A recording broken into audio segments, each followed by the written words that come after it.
Hi everyone, welcome back to my YouTube channel. ನಾವು ಇವತ್ತು ಊರಿಗೆ ಹೋಗಿದ್ವಿ. ಸೊ ಊರಿಗೆ 3 ಡೇಸ್ ಊರಿಗೆ ಹೋಗಿ ಏನಕ್ಕೆ ಹೋಗಿದ್ವಿ, ಹಾಗೆ ಯಾವ ದೇವಸ್ಥಾನ ಎಲ್ಲ ಹೋಗಿದ್ವಿ. ಸೊ ಏನಕ್ಕೆ ಏನು ಅಂತ ಹೇಳ್ಬಿಟ್ಟು ತೋರಿಸ್ತೀನಿ. ಇದು ನಮ್ಮ ತೋಟ. ನಮ್ಮ ತೋಟದಲ್ಲಿ ಮನೆಯಲ್ಲೇ ಬೆಳೆದಿರೋಂಥ ತರಕಾರಿಗಳ್ನ ನಮ್ಮಮ್ಮ ತೆಗಿತಾ ಇದ್ದಾರೆ. ಸೊ ನಾವು ಬೆಳೆದಿರೋ ತರಕಾರಿ ಹಣ್ಣು ಅಂದರೆ ನೋಡಲಿಕ್ಕೆ ಒಂಥರ ತುಂಬ ಖುಷಿ ಅಂತ ಅನಿಸುತ್ತೆ ಅಲ್ವಾ. ಸೊ ಇದು ಬಂದ್ಬಿಟ್ಟು ನಮ್ಮ ತೋಟದಲ್ಲಿ ಹಣ್ಣು ಮತ್ತು ತರಕಾರಿಗಳ್ನ ಹಾಗೆ ಸೈಡಲ್ಲಿ ಹಾಕ್ಕೊಂಡಿದ್ದೀವಿ. ಸೊ ಅದು ಹಾಗೆ ಊರಿಗೆ ಹೋಗೋದೇ ಒಂಥರ ಮಕ್ಕಳಿಗೂ ನಮಗೂ ಎಲ್ರಿಗೂ ಖುಷಿ. ಯಾಕೆಂದರೆ 3 ಮಂತ್ಸ್ ಆಗುತ್ತೆ, 4 ಮಂತ್ಸ್ ಆಗುತ್ತೆ, ಒಂದೊಂದು ಸರಿ 2 ಮಂತ್ಸ್ ಆಗುತ್ತೆ. ಊರಲ್ಲಿ ಎಲ್ಲರೂ ನಮಗೋಸ್ಕರ ಕಾಯ್ತಾ ಇರ್ತಾರೆ. ನಾವು ಕೂಡ ಊರಿಗೆ ಹೋಗೋಕ್ಕೆ ಟೈಮ್ನ ಕಾಯ್ತಾ ಇರ್ತೀವಲ್ವ.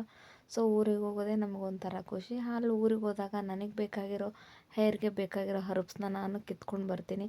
ಹಾಗೆ ಮನೇಲಿ ಬೆಳೆದಿರೋಂಥ ತರಕಾರಿಗಳು ಅವನ್ನೆಲ್ಲ ತೊಗೊಬರ್ತೀವಿ. ಯಾಕೆಂದರೆ ನಾವು ಬೆಂಗಳೂರಲ್ಲೇ ಸಿಟಿಯಲ್ಲಿ ಈ ಥರ ನಮಗೆ ಪ್ಯೂರಾಗಿ ಹಾಗೆ ಚೆನ್ನಾಗಿರೋ ಅಂಥದ್ದೆಲ್ಲ ಸಿಗಲ್ಲ. ಸೊ ಹಾಗಾಗಿ ನಮ್ಮ ಮನೆಯಲ್ಲೇ ಬೆಳೆದಿರೋ ಅಂಥವು ಅಂದರೆ ನಮಗೆ ಒಂದು ಸ್ವಲ್ಪ ಜಾಸ್ತಿ ಖುಷಿ. ಹಾಗಾಗಿ ಮನೇಲಿರೋದನ್ನ ಈ ಥರದ್ದೆಲ್ಲ ಹರ್ಬ್ಸ್ ಏನಾದರೂ ಸಿಕ್ಕರೆ ನಾನು ಮುಂಚೆನೇ ಪ್ಲ್ಯಾನ್ ಮಾಡಿಕೊಂಡು ಅದನ್ನ ಕಿತ್ಕೊಂಡು ಬರ್ತೀನಿ. ಸೊ ಇದು ಬಂದ್ಬಿಟ್ಟು ನಿಮಗೆ ಲಾಸ್ಟ್ ಒಂದು ವೀಡಿಯೋದಲ್ಲಿ ಅಪ್ಲೋಡ್ ಮಾಡಿದೆ, ಶಂಖಪುಷ್ಪ ಫ್ಲವರ್ದು ಜ್ಯೂಸು. ನಾನು ಅದನ್ನು ರೆಗ್ಯುಲರಾಗಿ ಮಕ್ಕಳಿಗೆ ಮಾಡಿಕೊಡ್ತಿರ್ತೀನಿ. ಸೊ ಅದು ಗಿಡ ಇರಲಿಲ್ಲ, ಹಾಗಾಗಿ ಅದ್ರ ಬೀಜನ ಕಿತ್ಕೋತಾ ಇದ್ದೀನಿ. ಇದೆಲ್ಲ ಮುಗೀತು. ಸೊ ಅನಂತರ ಇದು ಒಂದು ದೇವಸ್ಥಾನ, ನನ್ನ ಮಗಳಿಗೆ ಶಾಸ್ತ್ರ ಮಾಡಲಿಕ್ಕೆ ಈ ದೇವಸ್ಥಾನಕ್ಕೆ ಬಂದಿದ್ದೀವಿ. ಇದ್ರ ಹೆಸರು ಬಂದು ಬಂಗಾರಪ್ಪ ದೇವಸ್ಥಾನ ಅಂತ. ಇದು ಬಂದ್ಬಿಟ್ಟು ಕೆರೆ ನಡುವೆ ಇದೆ. ಸೊ ಇದು ಎಲ್ಲಿದೆ ಅಂದರೆ ಗುಡ್ನಾಪುರ, ಸಿರ್ಸಿ, ಬನವಾಸಿ ಹತ್ತತ್ರ ಇದೆ. ಸೊ ಇದು ತುಂಬ ಗ್ರೇಟ್ಫುಲ್ ಅಂದರೆ ಒಂದು ಒಳ್ಳೆ ಪವಾಡ ಪ್ಲೇಸ್ ಅಂತ ಹೇಳ್ಬೋದು.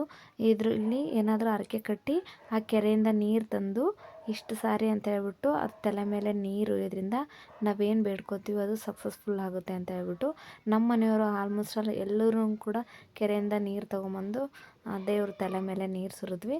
ಸೊ ಏನಕ್ಕೆ ಇವತ್ತಂದರೆ ನನ್ನ ಮಗಳಿಗೆ ಜವಳ ಹಾಗೆ ಕಿವಿ ಚುಚ್ಚು ಶಾಸ್ತ್ರನ ಮಾಡಿದ್ವಿ. ಹಾಗಾಗಿ ಅವ್ರ ಮಾವ ಫಸ್ಟು ಶಾಸ್ತ್ರನ ಮಾಡಿದರು.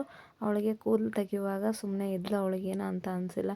ಕಿವಿ ಚುಚ್ಚುವಾಗ ಮಾತ್ರ ಚೆನ್ನಾಗಿ ಹತ್ಬಿಟ್ಲು.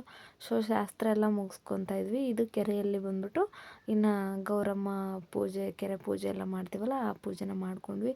ನನ್ನ ಮಗಳು ಇವಾಗ ಬೋಡಿನೂ ಆದಳು, ಹಾಗೆ ಕಿವಿನೂ ಚುಚ್ಚಿದ್ವಿ. ಎಷ್ಟು ಮುದ್ದಾಗಿ ಕೀಳ್ತಾಳೆ, ಅಷ್ಟೇ ಕೂಡ ತುಂಬ ಹತ್ಬಿಟ್ಲು. ಪಾಪ ಕಿವಿ ಚುಚ್ಚುವಾಗ ತುಂಬ ನೋವಾಯಿತು ಕೂಡ. ಶಾಸ್ತ್ರಗಳನ್ನೆಲ್ಲ ಮಾಡ್ಕೊಂಡ್ವಿ. ಇದಾದಮೇಲೆ ಕೊನೆಗೆ ಇಲ್ಲಿಂದ ಆನ್ ದ ವೇ ಬನವಾಸಿ ಹತ್ರ ಇದೆ ಇಲ್ಲಿಂದ, ಹಾಗೆ ಬನವಾಸಿ ಕೂಡ ಹೋದ್ವಿ. ಇಲ್ಲೆಲ್ಲ ವೀಡಿಯೋಸ್ ಎಲ್ಲ ಮಾಡಲಿಕ್ಕೆ ಬಿಡಲ್ಲ, ಹಾಗೆ ಫೋಟೋಸ್ ಎಲ್ಲ ತೆಗಿಲಿಕ್ಕೆ ಬಿಡಲ್ಲ. ಹಾಗೆ ಔಟ್ಸೈಡಿಂದ ಒಂದು ಫೋಟೋ ತೊಗೊಂಡೆ. ಅದಾದಮೇಲೆ ನೆಕ್ಸ್ಟ್ ಇದು ಬಂದ್ಬಿಟ್ಟು ಒಂದು ಕಾಯಿ. ಈ ಕಾಯಿ ಬಂದು ತುಂಬ ಕೂದಲಿಗೆ ತುಂಬ ಬೆಸ್ಟು ರಿಸಲ್ಟ್ ಕೊಡುತ್ತೆ. ಅದೇ ಏನು ರಿಸಲ್ಟ್ ಕೊಡುತ್ತೆ, ಅದನ್ನ ಹೇಗೆ ಯೂಸ್ ಮಾಡೋದು ನೆಕ್ಸ್ಟ್ ವೀಡಿಯೋದಲ್ಲಿ ನಾನು ಕಂಪ್ಲೀಟಾಗಿ ವೀಡಿಯೋ ಹಾಕ್ತೀನಿ.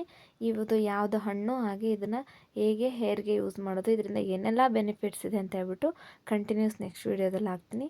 Thank you so much. Bye bye.